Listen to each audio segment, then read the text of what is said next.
We got to do a members only BWT. So, all right, let's go ahead, Dave. So, in the doghouse, go ahead, take over. Let's get it, man. So, welcome to Dave's Doghouse on the R2 Will Show.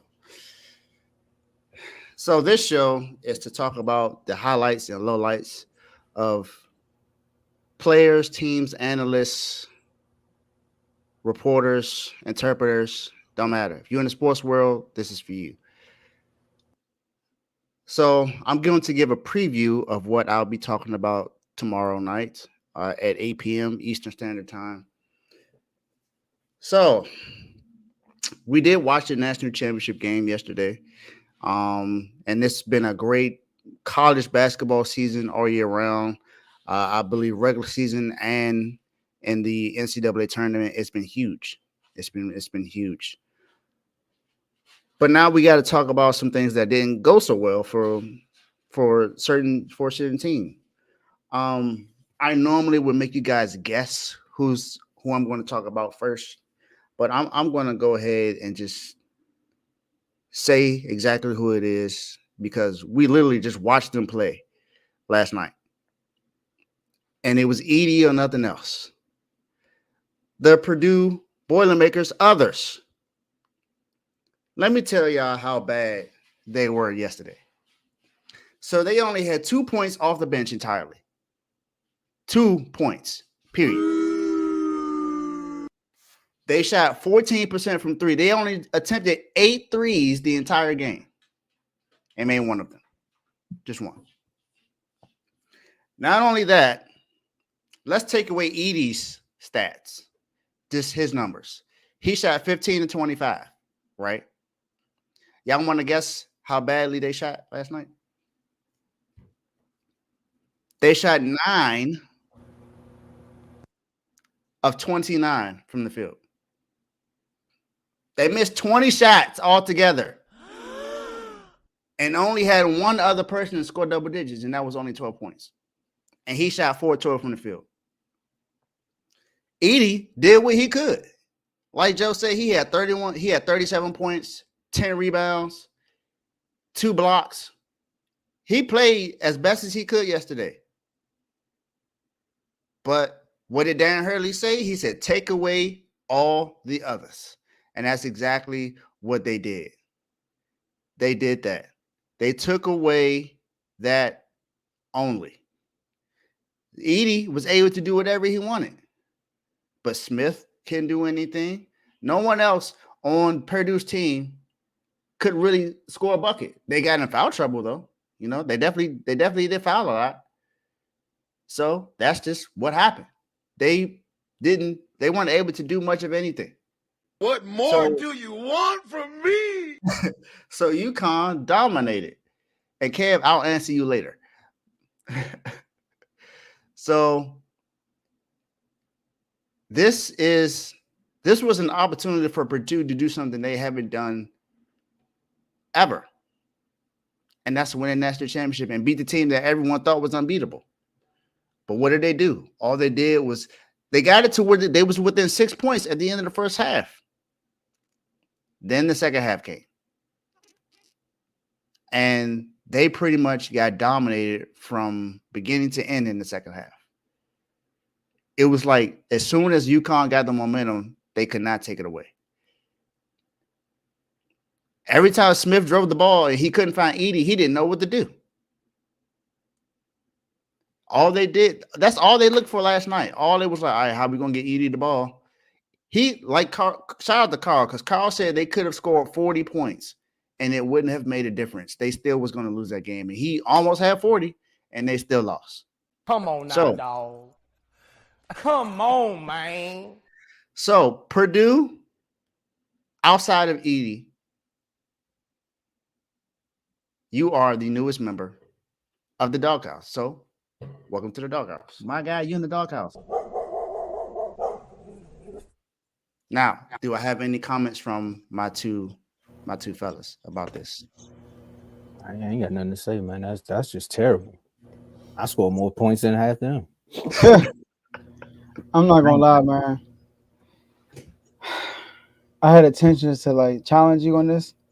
Can't, man. Like I No. called Carl. You know, I'm doing research. I'm trying to do numbers. I called Carl. I'm like, Carl, who? You know, what? I'm like, it's not looking good, man. I'm gonna look like a fool if I try to challenge this. They were just bad, man. Like I can't defend this. Like I wrote down. I'll say, oh, you know what? Because I remember I heard a coach say what he said. Right, our goal was to like not focus on ED, focus on everybody else. Hold them under 18. And I'm like, how did UConn do against other guards? And other guards didn't play well. Stetson didn't play well. Northwestern, San Diego, Illinois, Alabama did. All together, the guards were 42 from 119, shooting 35%. But Purdue was 30%. Purdue's worse than that. And then like it wasn't even like one dude was 4 for 12, one dude was 0 for 5, other guy was 2 for 3, and that was it. Another guy was 2 for 4, and that was it for real. Like so, and only thing I remember is this dude keep missing on middies. I'm like, bruh, how many times you gonna miss these wide open middies, bruh? It was breaking. My God. but hey, man, like you said, Zach Edey dominated, and he didn't really get much help. Definitely. So, well, that's the doghouse. Now we got to talk about the dogs. This is the first time I've actually done the dog on the actual show. So that's a big deal. Again, college basketball. When I say this was one of the most exciting tournaments for both men and women. But there was one particular tournament that was just awesome all around. They've been better than some of the other major games that's happened. It was more watched in the Super Bowl, more watched in the NBA Finals. I'm talking about the women's college basketball tournament. This was one of the best tournaments I've ever witnessed in my entire life when it comes to women's basketball. Like Joe said, it's exciting because of the matchups that we had to see. We got to see South Carolina pretty much run the table and win it all this year. 38-0, the first black woman head coach to go undefeated the entire year and win the national championship. Dawn Staley. So congratulations to you, South Carolina. But also look at what happened when we had the Final Four matchups. It was huge. The ratings were good. I think they had like 17.6 million that watched that game, that watched the Final Four. 17.6 million. That was also more than the NBA Finals. Wow, last 4 years. So that shows you how big, how much people paid attention to women's basketball this year.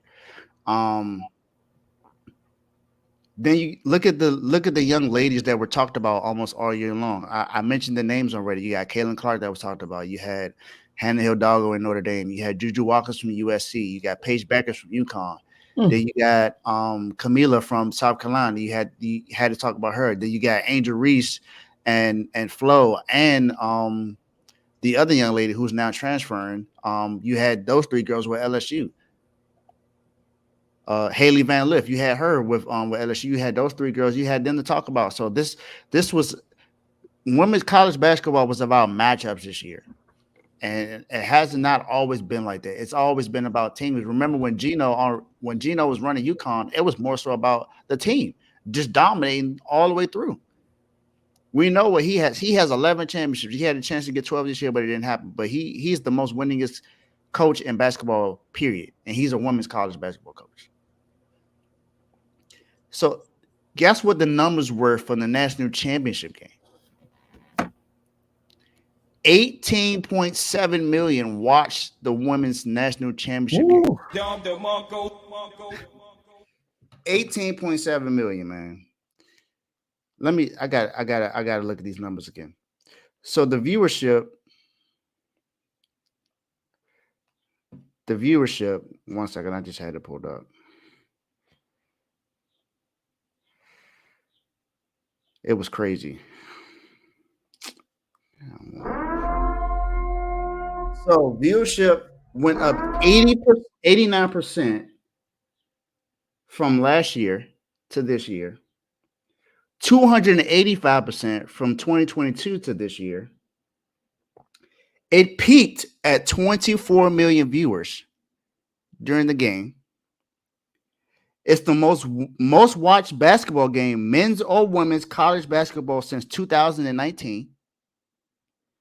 And it's this is all excluding football and Olympics, but it's the most watched sporting event outside of football and the Olympics since 2019. Ladies and gentlemen, we got him. This was the most watched college women's basketball game on record since 1992. I was born in 91. So that's over 30 years since we've had a game of this magnitude in college women's basketball. So the product of women's college basketball is going to do nothing but further improve the WNBA product. As long as the WNBA follows what's going on now, it's going to be huge. And look at the not even just what's happening on the court.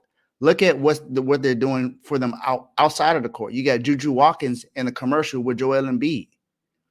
You got Paige Beckers in commercials. You got Caitlin Clark in what's the State Farm commercials.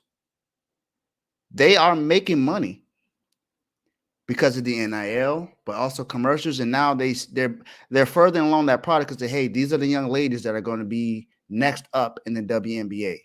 So they're highlighting them now in college basketball so it can follow them to the WNBA. So now, sooner or later, the WNBA is going to make so much money that they're not going to have to worry about that talk about the women's not getting paid enough. It's coming. It's taking time, but it's coming. You want to add to that, Tomo? I was waiting for me to do like some dogs out there. Welcome to the dogs for women's college basketball. I mean, he said it mostly. I think we are the only show on YouTube that does all the sports that we do now. Of course, we have the friendly battle going back and forth, but I think we've highlighted women's sports for a while now.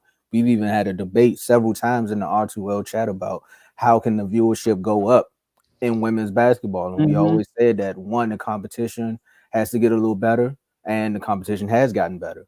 But it's also the promotion of it. Like there's not that much promotion with the WNBA or women's basketball. And now you have these names coming out, and NCAA said, word, all right, so now we literally going to pit them against each other, and we're going to see what happens. May the best person win.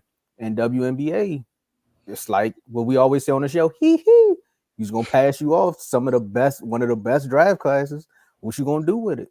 It's now on you to either be a dog or enter the doghouse. So we'll see what happens. Yeah, there's not much I want to say. We highlighted this earlier too about the women's basketball, but I mean, they like you said, Tom. I think we did it on the show too. We had a conversation on how can it be better after the championship game. I think we did, but I do want to ask my doghouse Dave. All right, it's gonna be real quick though. Shout out to Tommy Bear on Twitter or X. Tell me you're gonna love this one. This is what he put. He said the sports world right now is doing awesome right now, right? Sports world. UConn just won back-to-back titles in a historically dominant fashion. There is a week left in the NBA season, and playoff spots are up for grabs, and there are a million fascinating storylines. The women's NCAA title game was the most watched non-football game in years, and Caitlin Clark is a generational talent. MLB in full swing right now. Season kicked off, the excitement is high. NHL playoffs about to start. More storylines. So he put this. So guys, what do you want to talk about on TV today? Shout out to Get Up. Same old Cowboys. I knew it, bro. They're right now and having one of the worst all season in the NFL. I knew it, bro. Are you serious? I knew it. I knew it. Hey, Jerry know what he doing, Tomo. You know what he That is doing. crazy. As soon as you say you're gonna like this, I was like, it's either the Wizards are getting bad or it's got to be about that Michael Parsons story. This is crazy. So Cowboys still taking up the media, man. Even though all of this great stuff is going on around it. So, hey, I watched Get Up too. That's fine. I like that show. But come on, y'all. Why y'all talk about the Cowboys today? Stop it. All right. Let's talk about something else. That's Well, That's your crazy. wish is my command. Get up. My guy, you in the doghouse. We not even just gonna say get up, man. Now that you say that, Joe, let's just add all of the sports shows because they'll literally do like 5 minutes about these NCAA tournaments, and they'll be like, "Well, the Cowboys say they sick of Michael Parsons." I'm like, I don't care, bro. I don't care.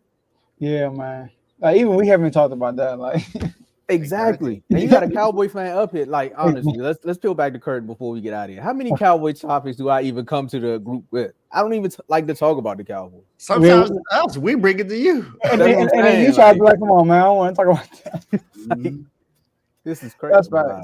Wow. That's right. He's still taking shots. But Sir, we're 7-3. We are a game and a half behind y'all. Relax yourself, my guy. Relax yourself. Yes, the Yankees are right behind you. I mean, the Red Sox are right behind the Yankees, my guy. Teddy taking back the narrative. And Kev. Oh, you about to go back to the Kev question? And Kev, yes, I do talk about everything, but we've known this for a while. This is nothing new. I did this on the show, and I took it out and made it his own show. And guess what? One of my shorts is a baseball player, and it has more views than one of his shorts. So, hey. If we just want to talk about baseball, my one about Mookie Betts is, has more shorts views than any of his. So there you go. I don't know about that, Dave. I don't know. He might fact check you on that one. He got some shorts. I got some shorts.